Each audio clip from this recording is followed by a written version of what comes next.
Llevo 30 años trabajando aquí en la horchatería, 25 elaborando, y el proceso de la horchata pues es muy sencillo. En primer lugar, lo que debemos de hacer es lavar las chufas durante 1 hora, empezar con una desinfección también que dura lo mismo, y después unos buenos enjuagues y ya proceder a hacer la horchata, que en total es triturarla y separar lo que es el líquido de la pulpa de la horchata. Añadirle azúcar, un poquito de canela y limón y sencillamente ya la horchata la tenemos. Así de fácil. Mi abuelo era cartero en Alboraya, a la vez que barbero, y era conserje del Ateneo Alborayer, aquí en Alboraya.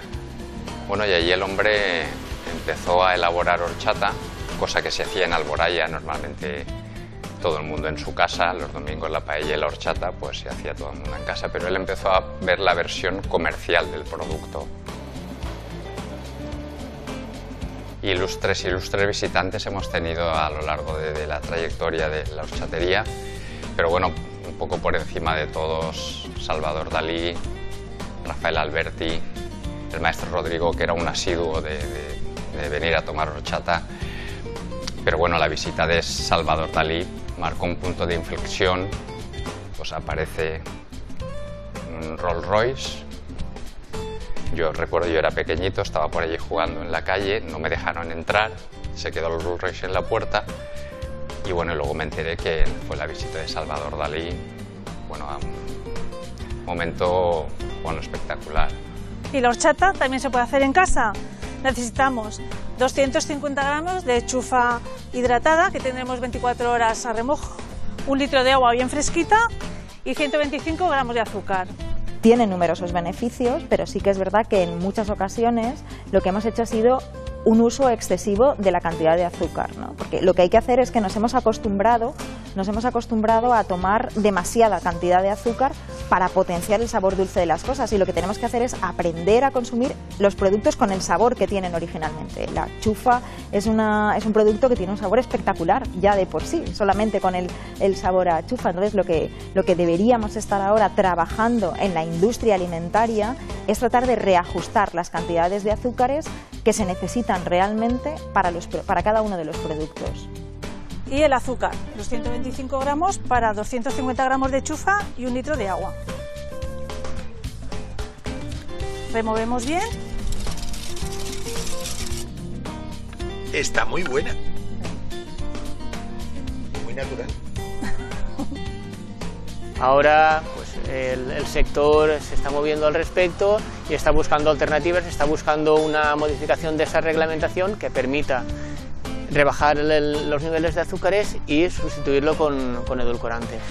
Se creó el gremio de horchateros en Alboraya, eran los años 80, había que desarrollar una reglamentación para que el producto pudiera extenderse y comercializarse, y entonces bueno, todo eso se peleó desde Alboraya.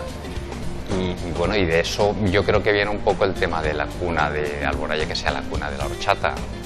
Sin la chufa de Valencia posiblemente la huerta hubiera desaparecido.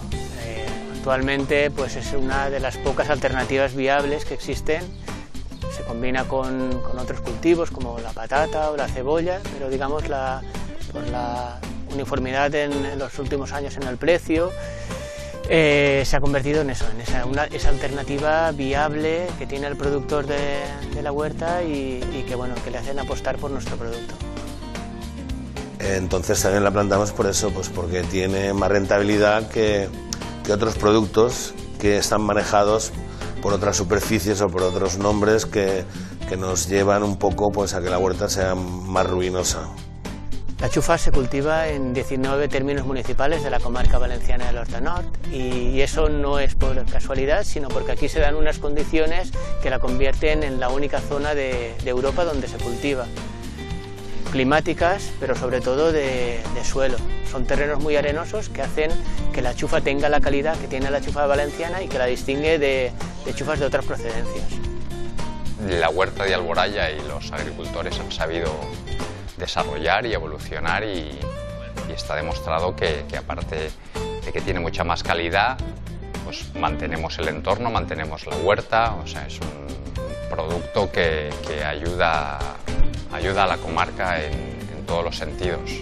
Sí, es cierto que antes teníamos combinación de cultivos más interesante que ahora, porque antes plantábamos, no sé, 30 o 40 cultivos distintos, porque eran casi todos rentables. Plantábamos cacahuete, plantábamos tabaco, zanahorias, y luego han ido desapareciendo con el tiempo porque no son rentables. Ahora solo plantamos cebollas, que este año no son rentables, chufas y patatas.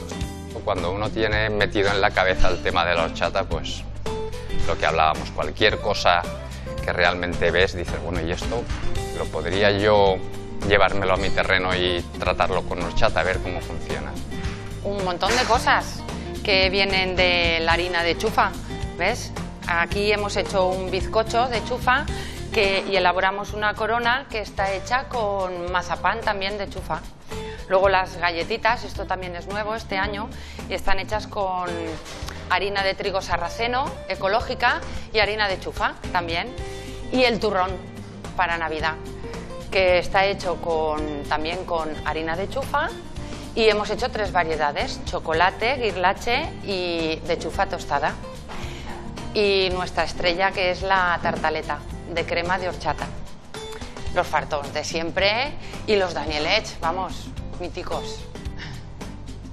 El cuarto Daniel Tortajada está por ahí, está estudiando, pero bueno, si no, sí que hay estirpe para seguir, sí.